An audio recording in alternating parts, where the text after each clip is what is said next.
Welcome to She Counts, the Real Talk podcast for women in accounting. We're your hosts, Nancy McClelland and Questian Telka.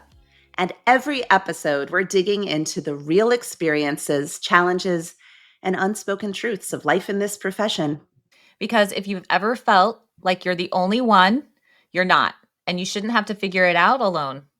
Special thanks to our sponsors, Forwardly, Ignition, and Keeper, for helping us bring these conversations to life, enabling us to share out loud what everyone's thinking, but no one's saying. Today's episode is called Break Free from Burnout. And I'm really excited because we have a very special guest with us, our first guest on the show, and that is Lynnette Oss Connell.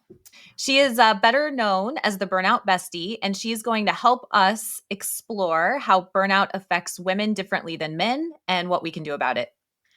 Now, full disclosure here, I want to be super honest about this. You know, this is the Real Talk podcast for women in accounting. In contrast to the other episodes that we've recorded, this area, burnout, this is something where we both, Questian and I, your co-hosts, feel completely lost.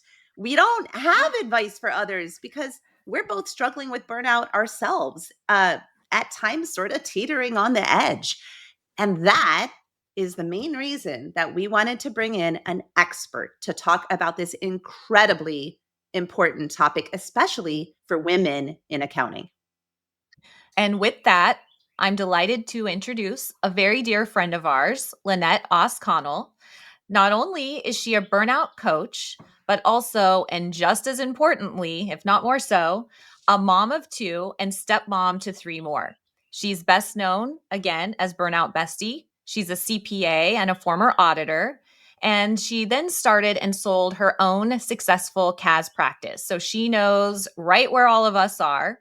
Now she's a coach for other accountants who are struggling with chronic stress and imbalance. And as our listeners know, we love launching each episode with a story.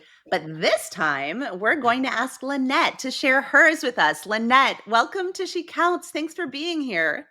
Thanks, Nancy. Thanks, Questian. It's a pleasure to be here with you guys, and I'm so honored that you chose to hear my story as part of all of our story. I want to be really upfront with all the listeners. Being an expert in burnout is sort of this catch because I'm not a clinician. I'm not a psychologist. I'm a CPA just like you guys. I'm an accountant. I'm a mom. I'm a wife. I have all of these roles, and I know what I know about burnout because I experienced it firsthand. And in my desperation to crawl out of a hole of burnout, I have started educating myself, and I realized how much information there is that we just don't share with one another because it doesn't relate to our day-to-day work.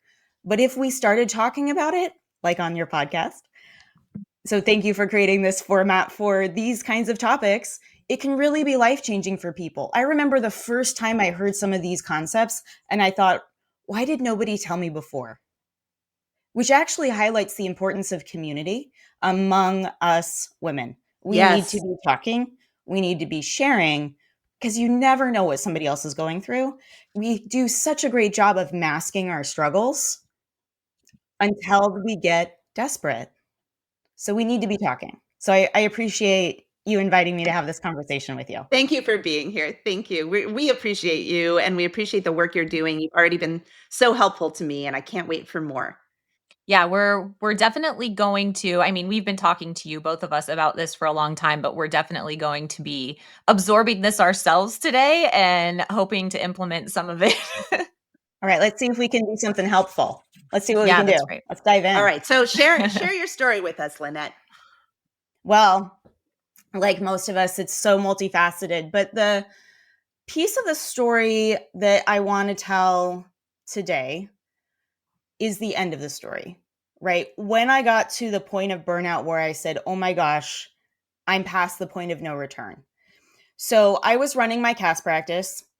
I day to day have this incredibly elaborate time blocked calendar. So I see some people throwing this around like on socials, time blocking or various other techniques. Yeah, there you go, Nancy. I did all the things. Like I had these layers of organizational structure that enabled me to be incredibly efficient, to serve not only as the owner of a firm and, CFO controller of several companies, but I also was like soccer team manager, right? I was for two, like one of my kids and like a backup for other sports things. And everybody would say to me, I heard other moms saying to me, wow, how do you do it? And I actually thought to myself, well, I just time block.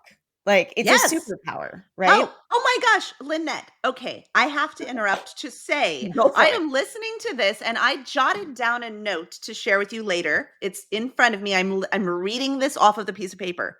But I'm proud of my time blocking superpower. It literally Yeah. says those words. I am proud of it. Are you about to tell me I'm not allowed to time block anymore? No, you should.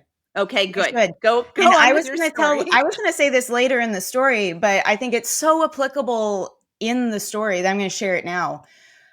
Energy time blocking is just as important as task time blocking. So what was happening is I was, and as I say, I had engineered a life of my own over functioning. And I know Nancy likes that saying from me, so I'm going to say it again for listeners. I had engineered a life of my own over functioning. And I thought to myself, I've done all the right things. My mom is my backup with the kids. I have a neighbor who's a backup with the kids. I have backups for work, right? I had employees who had tasks. But at the end of the day, all of those systems relied on me to keep them going. And there was not, beyond my husband, who at home is really able to hold some capacity for the kids as well. It's not just me. We share those responsibilities. At the same time, when there's a family emergency, he is also going through it with me. Right. Right. Yeah. And his stress is manifesting in its own unique way. And so the importance there, my point is kind of twofold in what I learned was that I had community. I thought I have friends, I have community, I have work friends. At the time, like I was going to this vibrant church where I had community there. I have family who cares about me deeply that I'm close to. I have community. But what I didn't have was the conversations around what happens when life gets lifey. Like I was not able to call somebody and say, I'm tapping out, I need you to tap in. Having intimate relationships with other women and not just one, Multiple. multiple, is that's where community can be life changing, not just the surface level community. I was spending so much time working and like fulfilling my time block schedule that I hadn't cultivated the depth of relationship I needed, not just from an emotional level, but so that I had somebody on a practical level to come in and sister and mother and friend me. Not that I don't Yes. have a mom, not that I don't have a sister, but to really come in and be a caretaker of me. Wow, I have to interrupt again just to say I have shivers on me right now. I have goosebumps. Somebody that concept of having somebody to be a caretaker of the caretaker. My therapist and I talk about the fact that because sometimes I feel like I'm laying some pretty heavy stuff on her, and I'm a very empathetic person, so I worry about my therapist. And I say, "Well, what are you doing?" And Yes. she said, because she's the caretaker. She is. And so she says, "Don't worry, I've got my people that I go to. She's my therapist. She has her own therapist. And we joke that if you go up the ladder of therapists, eventually at the top, it's a bartender." Hysterical. That's so applicable That's too. funny. I've not heard So that, but that's good. it's a good one. So please, I'm sorry. I keep interrupting your story, Lynnette. No, it's affirmative. That we all have these experiences, right? That's why we interrupt, why we say yes, me too, right? Yeah. It's part of our That's why we universal started a experience. podcast. Yeah, exactly. And it's like having that community, having those the mother sister, relationship, people Yeah. to show up in those situations and to show up for them as well. And if you're listening, I want to give a shout out to my optimistic bats out there because you are those people for me. Thank you. So back to the story. Yep. So I'm running my firm and running on what I thought was great efficiency. In fact, my husband can tell you that when you would fill out, surveys or like, what are my top 3 characteristics or what am I most proud of? I would always name that I was efficient. Like I had figured out how to be so efficient. And so I had maximized the time of every day. Like I exercised, I took care of my kids. I had time one-on-one with each of them. Like, right? We stack it to efficiency. Can I ask you a question? Sure. What did you do when you just didn't feel like doing one of those things? What I happened? override my feelings. And you would do I it would just do anyway. it. And then that would cause the burnout. So I remember telling people my ability to recognize a feeling in my body and to choose a light switch to just shut it off. Be like, oh, I kind of feel that. And then I would do this analytical assessment. Does that serve my goals? Like I have goals, right? I'm a firm owner. I want to make money. I want to be a leader in my community. I want to do all these. I have so many goals. And the problem wasn't that I had too many goals. The problem was that everything else served them so strictly that I lost my ability to see myself as a whole human. And I was serving that. Like I was in full allegiance to getting the thing done. And so sometimes I see people, I know we don't see the whole picture on socials, but it's like, all you need to do is this or be so mentally dedicated to this. And my favorite at the moment is when I'm talking about building my coaching business, which is very new for me. Oh, Lynnette, you need to do these things. I know that advice is always so well intended, but I'm building this business to serve me as I serve others. I need to have it be both, because once you've hit burnout, like full blown, I know burnout is not a destination, it is a journey, but once you've kind of hit that tip to the really burnt out end, you don't just take a break and go back to ground zero. It's a spectrum. You've worked your way into overwork, overfunctioning, your nervous system is fried, and you don't just hop back to the beginning just because you took a vacation or Right. whatever you chose to do. You kind of Absolutely. travel back. You need to heal from burnout because it's a whole body experience. It's not just once I stop my overwork, it's better. Reset. That's why the energy audit is really important. So just for the listeners to explain kind of what that is when you look at your day, are you balancing life-giving with non-life-giving? Because what I did is I looked at my time block calendar and I said, I have a lot of work-life balance. I have so much work-life balance. I only work 3.5 hours a day, right? I only work 3.5 hours a day. I run a successful firm. I have it in the bag. But no, the rest of my day was still full of caregiving. My children and my father passed away. My grandmother passed away. And so there's this family events that are very emotionally heavy. And just because it's a work-life balance and I'm not working that much, I'm working the rest of the time too.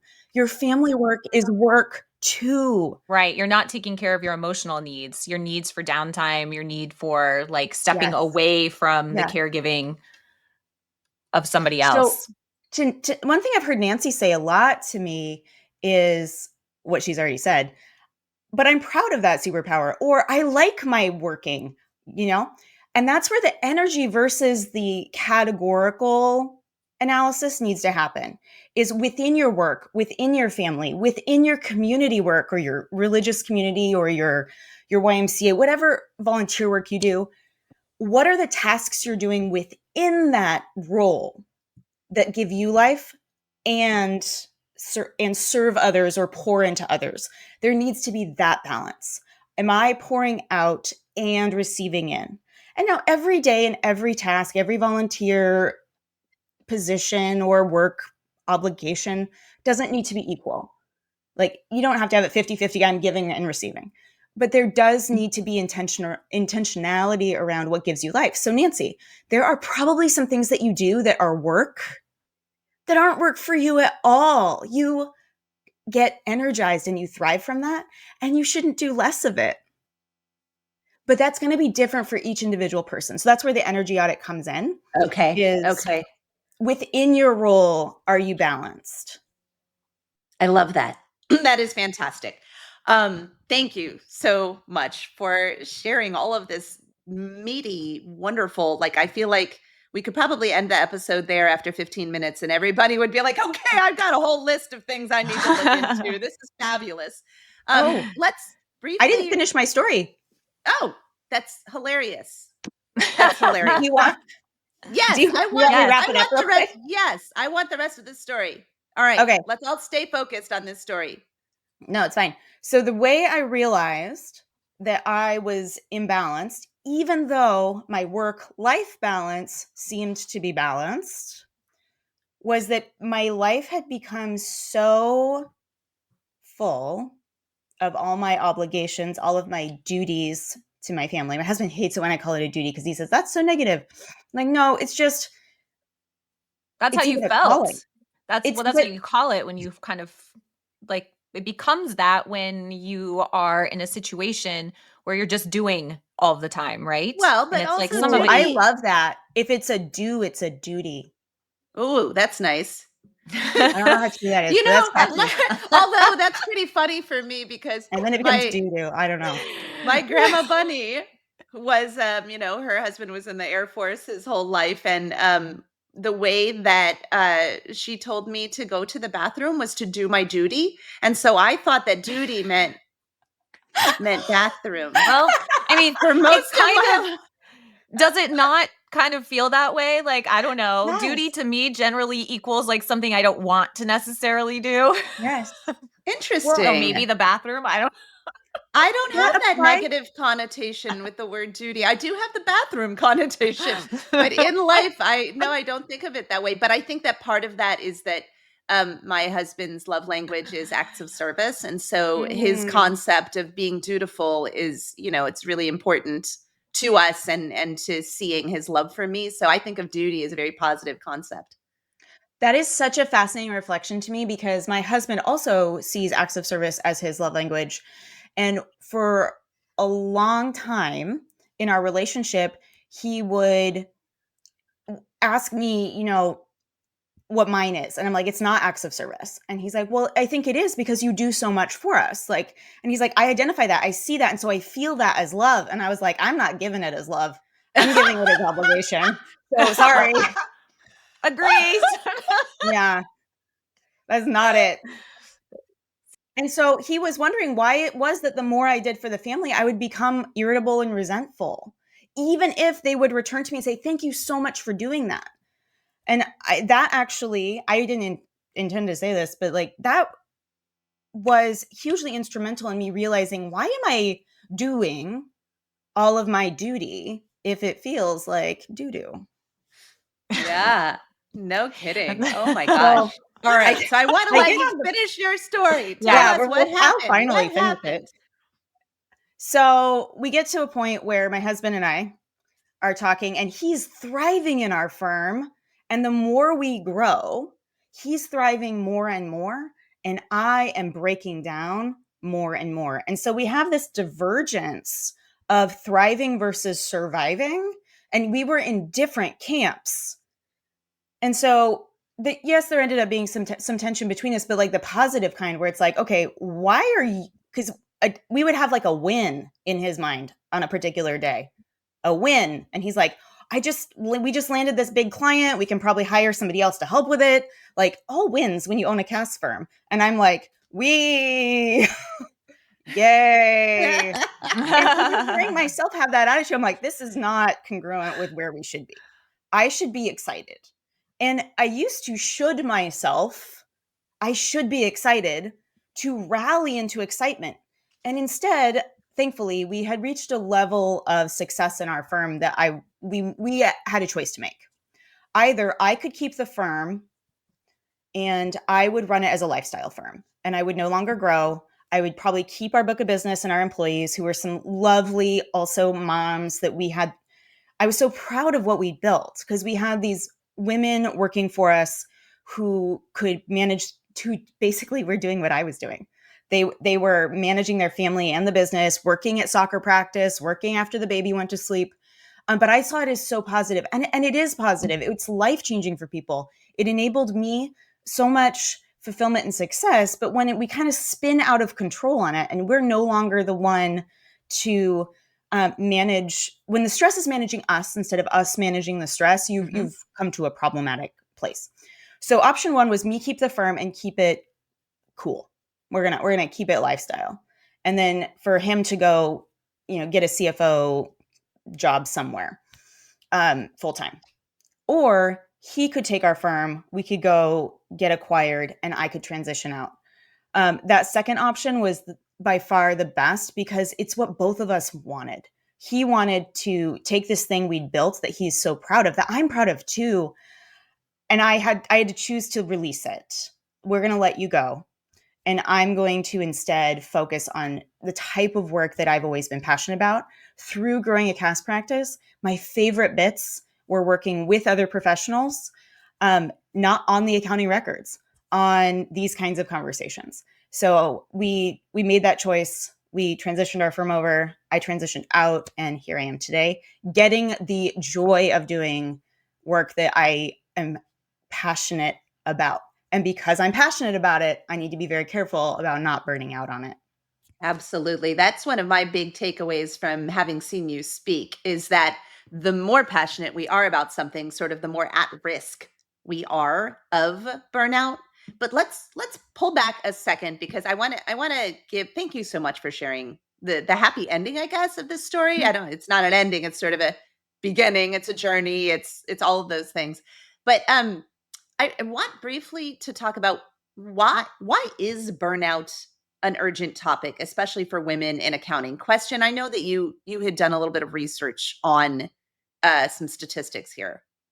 Yeah, 99% of accountants have experienced some level of burnout. And I don't think that number is probably a surprise to very many people. I think we all probably feel some level at some point, maybe not all of the time, but yeah, absolutely. It makes sense to me. What do you guys think? Oh, well, wait a minute. So 99% of accountants experience some level of burnout. Are you telling me that most accountants are stressed? Because, like, no duh, right? Like, Yeah, that's what I'm saying.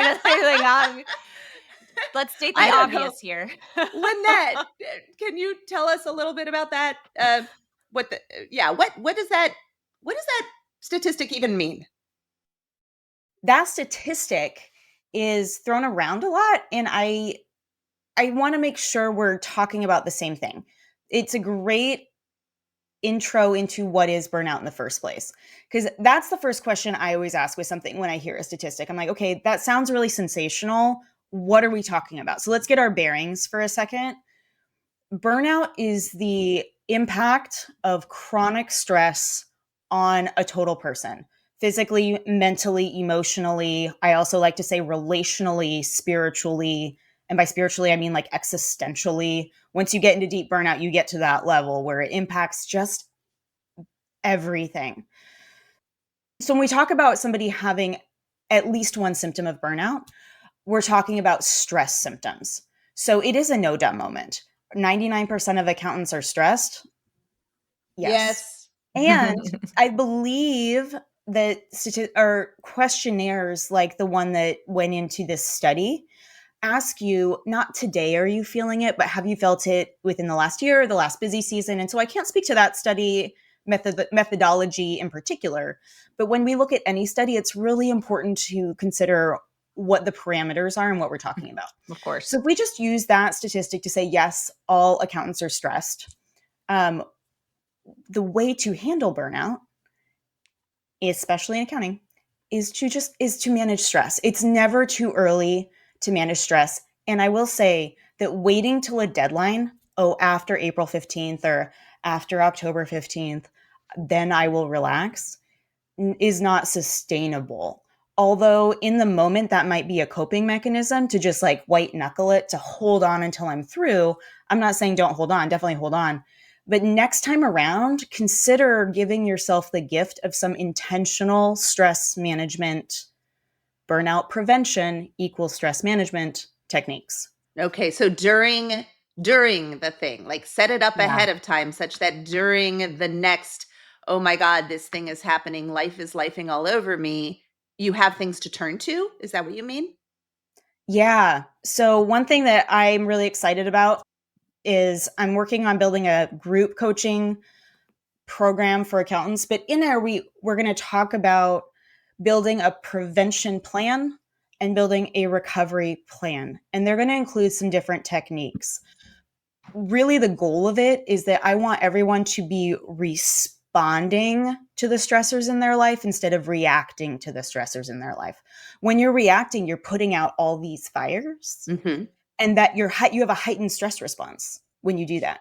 When you have a plan going into something, even if you need a plan A, plan B, plan C, you are coming from a grounded state of, oh, I anticipated this. Psychologically, you're coming from it as a capable, equipped person. You don't feel like life is spinning out of control. You feel like you have options. This is responding instead of reacting. I mean, a lot of us who've gone through therapy.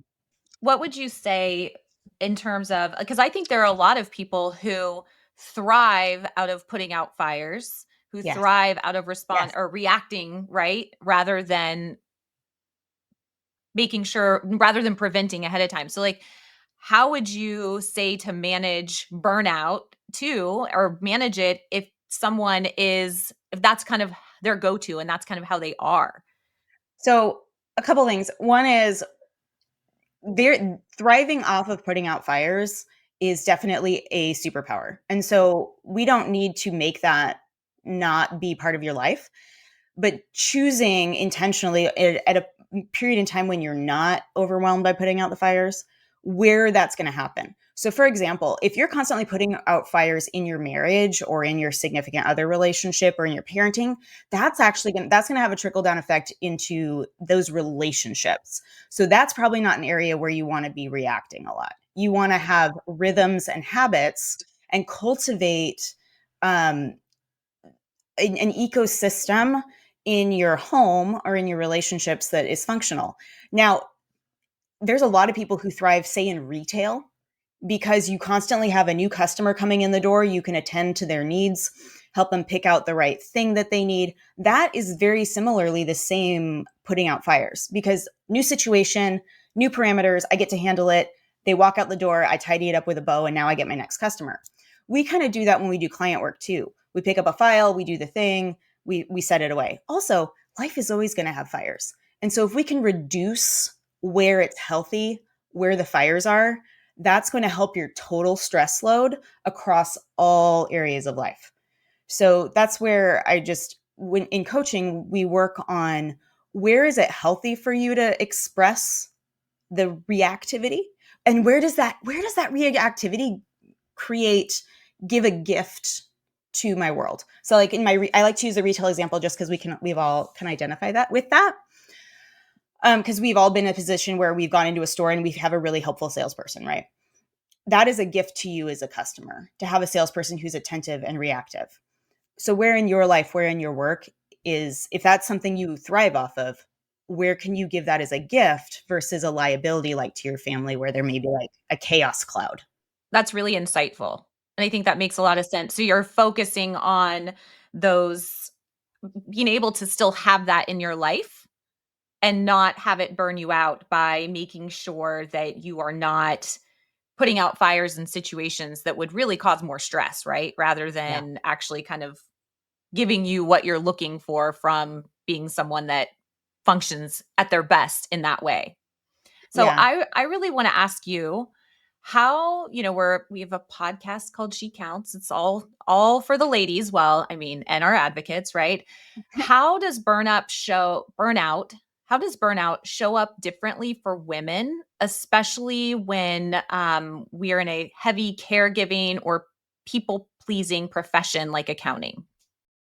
women and men respond to stress differently, not just because of our social situations, but also just because of our biology. There are some great resources out there on a neuroscience level. Really quick, this book in particular, I highly recommend. It's by the Nagoski sisters, and it's written about women's experience in burnout specifically. And So what's Can it you called? say, yeah, it's what's called the Burnout. title? Oh, Burnout, the Burnout. secret to unlocking the stress cycle. All right. So it is a real thing that women and men respond to stress differently. And this isn't the only book about women's stress. This is just a recent publication that I would recommend as a resource. Women tend to be, our brains and our stress response we have more estrogen, and our stress response tends to be dominated by oxytocin.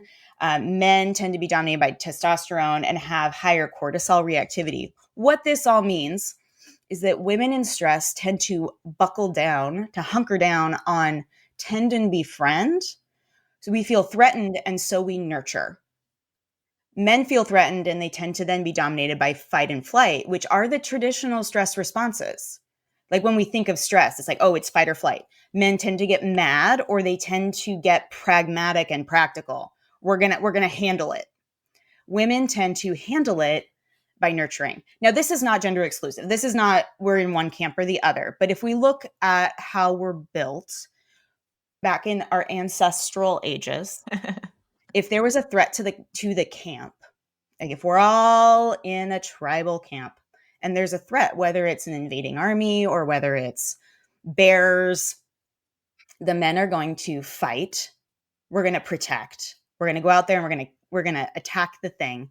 And women are going to tend to say, where are the kids? We're going to bring us all together. We're at safety in numbers. We're going to protect. Because of this, you tend to see when men are stressed, right? Like it comes out in a very forceful way. Women, we don't tend to get forceful or demonstrative in our stress until like several more notches down the burnout journey. We instead internalize. You are bringing me. I have a question. Okay. Sure. All right. As you can tell, this might be resonating. I'm not sure. But does this have anything to do with the fact that so many of my extremely high performing female friends have been diagnosed with anxiety and depression and panic disorders? Is the fact that we're not expressing this Yeah. causing some of that? Well, I'm not a clinician, so I can't say that it's causing it. But what I will say is that the research shows that those are all symptoms of burnout. So not necessarily a one-to-one, but it is really common for women to be diagnosed with anxiety, depression, and panic disorders. And it makes sense because we're internalizing a lot of our stress, and that does damage to our bodies. So that's it is something worth that we should exploring. exploring. That's what I was going to ask. Yeah, Something and to keep in mind. not that it's not depression, anxiety, or panic disorder, but whether you could be fundamentally and deeply supported by things like an energy audit, restructuring your life. I know for myself, when I got into deep burnout, when my father passed away, I was diagnosed with depression and generalized anxiety. And so I took some medication for a period of time, and it was immensely helpful for me. But when I got, some degrees removed from my grief, and I explored with my doctor, we're getting really personal here, but I explored with my doctor whether it was right for me to transition off of that assist. Once I transitioned off of it, I realized, oh my gosh, my life itself is unsustainable. The only way that I was going to keep functioning at this level was with a medication. And I had to do some really deep soul searching around what is serving me and what is not. And in my total arsenal of assists, which includes community, it includes my doctor, it includes any specialist that you're seeing, my therapist.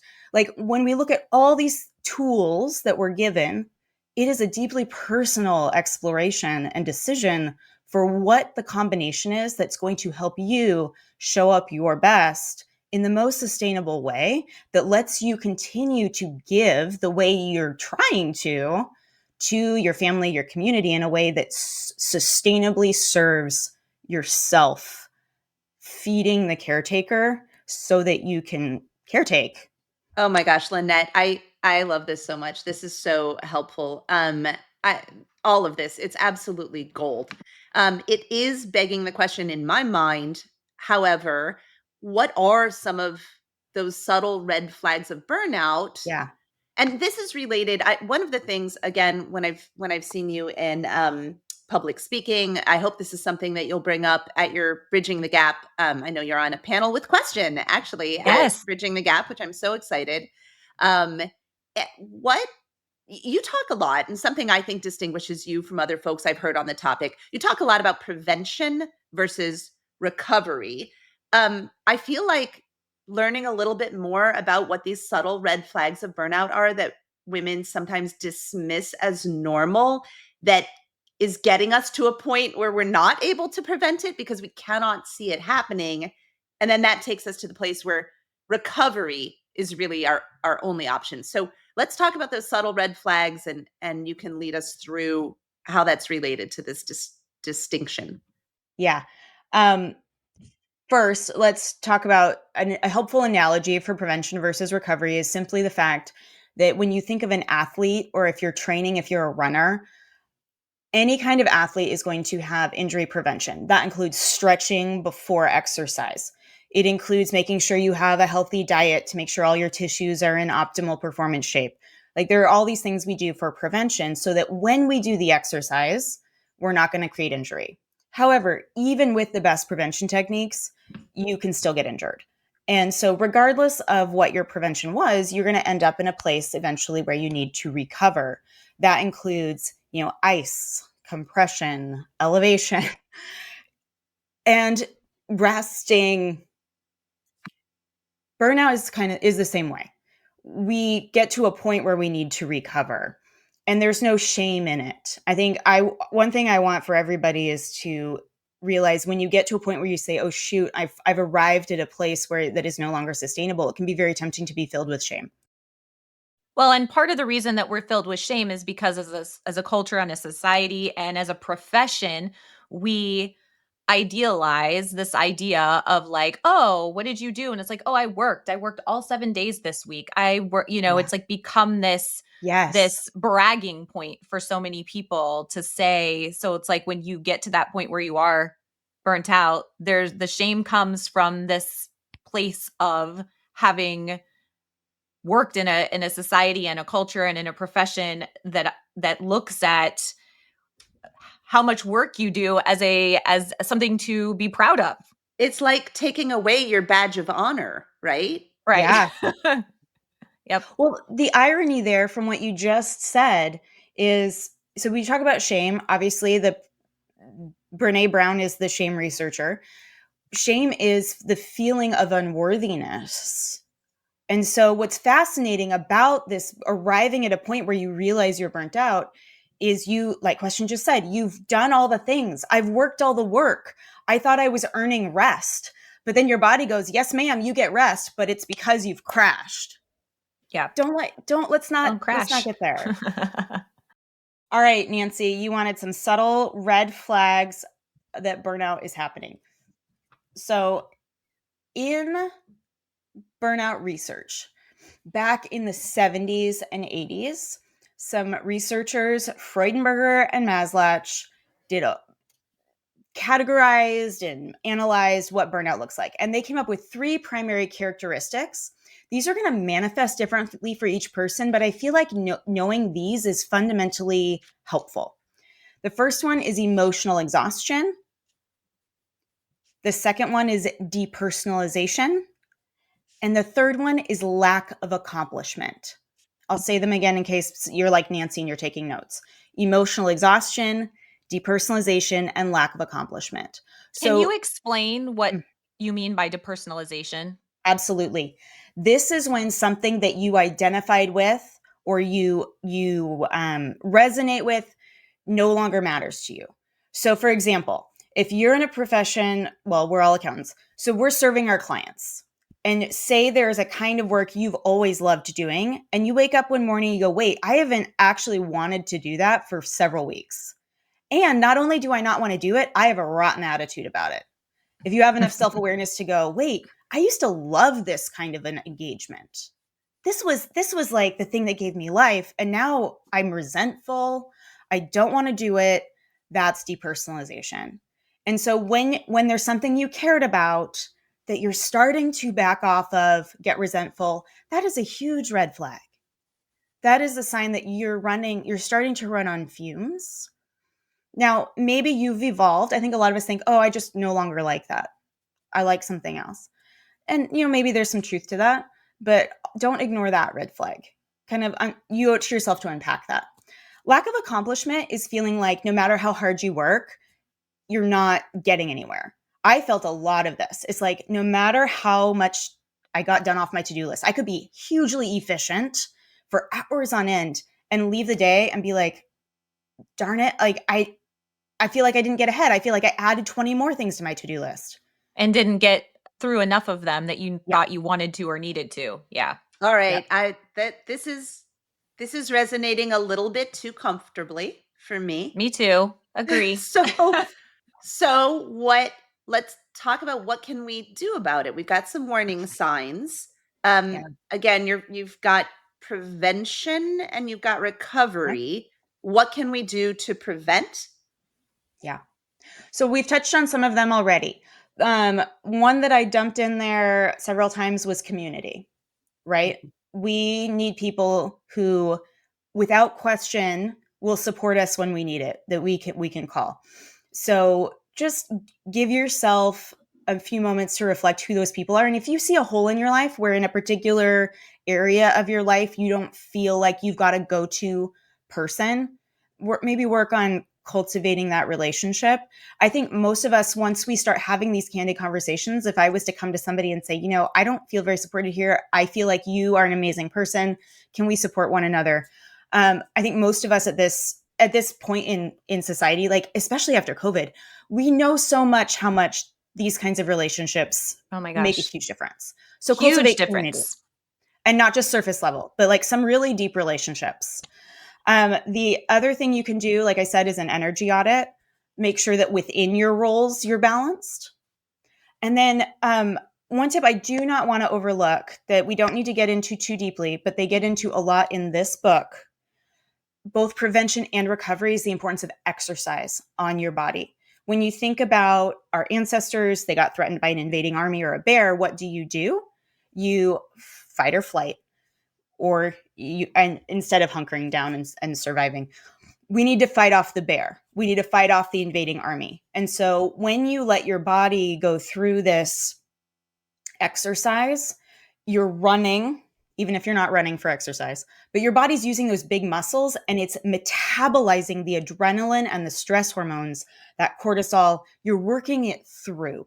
This can actually be extremely helpful, not just for anxiety, but it can also be very helpful for nervousness because adrenaline is it's a chemical that runs out and your body has to produce more. So one of the things my therapist tells me is if you are anxious, if you are nervous, if you're having trouble sleeping, go out there, get a bunch of exercise because you're using up that adrenaline and then there's nothing left. Your body takes a while to replenish it. So that's great. Amen. Yes, there is no magic pill for depression and anxiety, but if there were, it would be exercise. Yeah, I absolutely agree. That the endorphins are incredible. Now, that doesn't mean I do it. That doesn't mean I follow my own advice, but I do know how important it is. So I just want to say about the exercise. Exercise is not going to rebalance your life. It's not going to create systems or community. But what it will do is put your body in a state where you feel that the adrenaline is used up and you can now respond, make a new plan, and like be equipped to make it change. So I do not want to underestimate, or the exercise is so important. It's very important. So tell us, what else or what can our listeners do now to really start healing and building resilience as well? So resilience is tricky. I think in our minds, we think that we're returning back to ground zero, that would be resilient, would be that after an event, I go back to what I was. And I really encourage people to see the journey through an event as the goal. So we start out base level before whatever the event is, stressful season or family emergency, what have you. We get through it changed. We don't Right. always end up back where we were before, I would say we rarely end up back to where we were before. but we try so hard We to, right? try. Yeah. We try Yeah. so hard to just like, I want to get back to normal, or I used to be so good at this, or the nostalgia kind of kicks in a little bit. Instead of embracing who you are and what your life looks like in this season, it doesn't mean blind acceptance.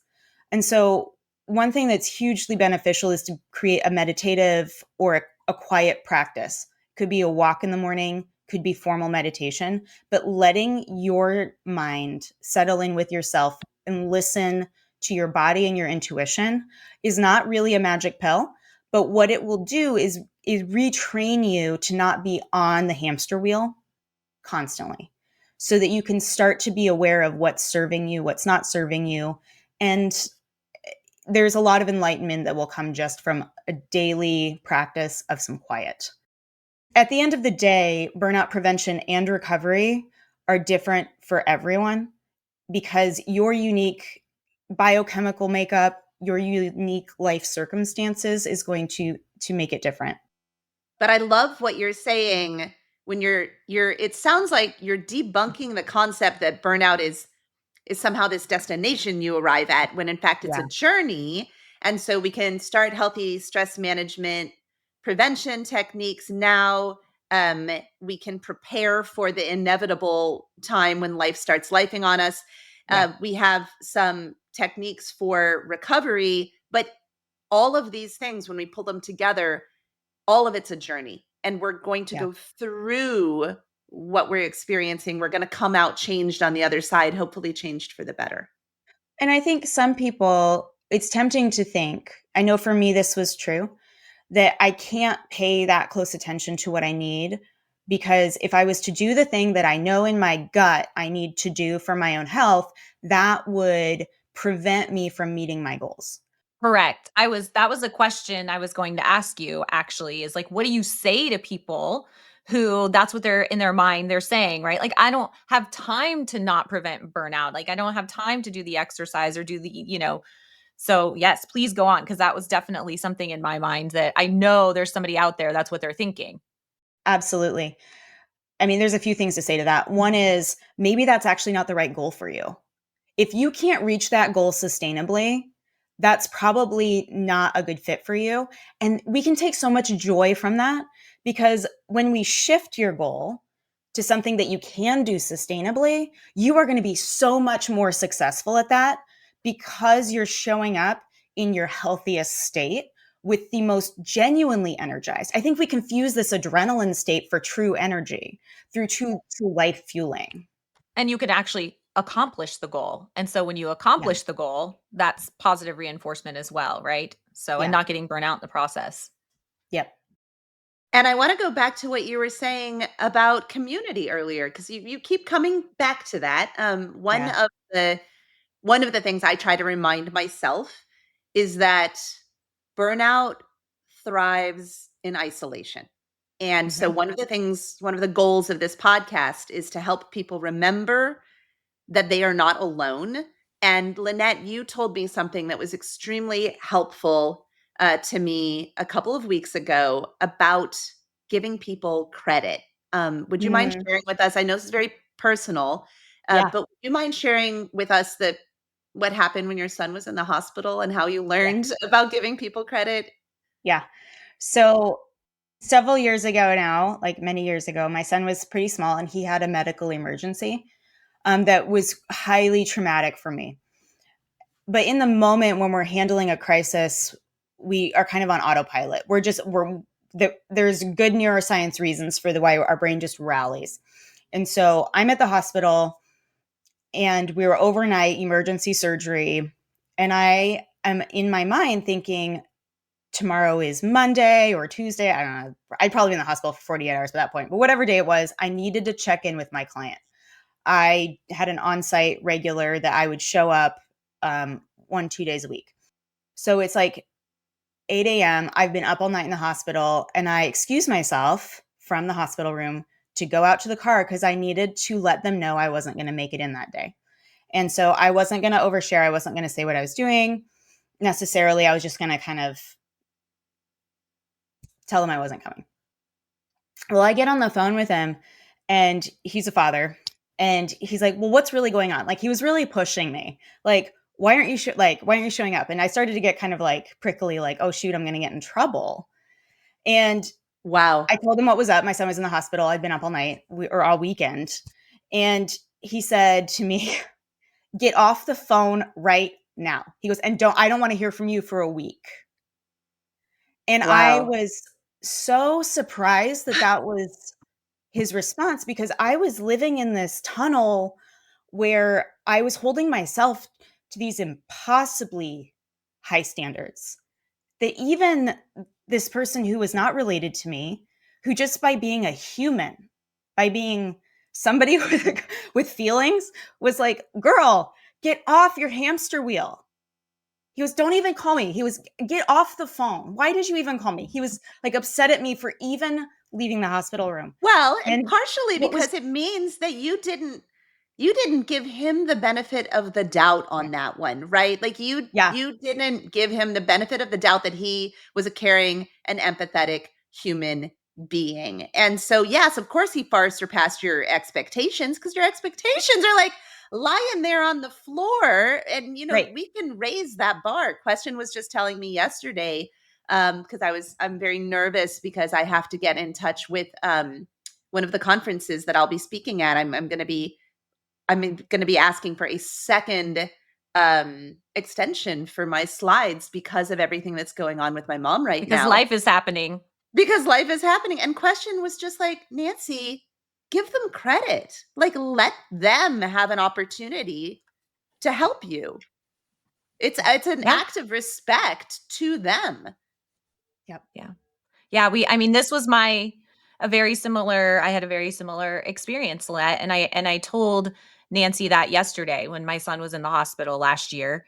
It was very much the same. I went through that process in my mind, and I was scared to tell my clients. And when I shared with them what was going on, they showed up as human beings, and they reacted very much the same way and said, do what you need to do. Like, this is not critical. We will get by. Take care of your family. And, and that did teach me to give people the benefit of the doubt and to give them credit and to recognize that, like, they will, your community will show up for you, whether that's your clients, your friends, your family. Like, they are such an important piece, because they really, really are what helps us get through those tough times, whether it's having life things like what Nancy is having, or your son or my son, or, an immense amount of burnout for a variety of different reasons. And to that point, something that Lynnette was saying earlier, we have to take the time to foster and invest in those relationships when life isn't lifing all over us, so that they're there for us when we need them. A bubble bath is great, but it's not going to fix the underlying issue. Lynnette, one of the things I loved about one of the talks you gave was that any approach that relies 100% on the person who's already burned out is going to be challenging. And so reframing it so that we are fostering those relationships, we're giving ourselves permission to reach out and ask for help. And you had said something also about, being really intentional about who might be able to fill which need or role in your life. Mm-hmm. So that you have that plan, who to turn to when life starts lifing all over you. So often we get to a hospital situation or whatever that crisis situation looks like for us, and people shockingly surprise us, right, with their humanity.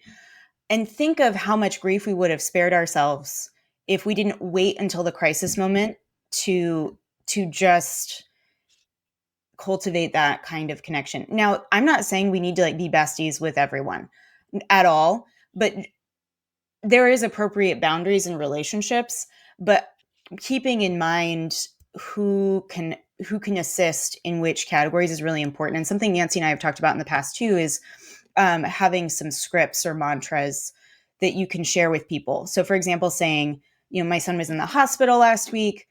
We're struggling through it. I'm going to need a little bit of time before I can talk about it. When I'm ready to talk, would that be something you'd be willing to talk about?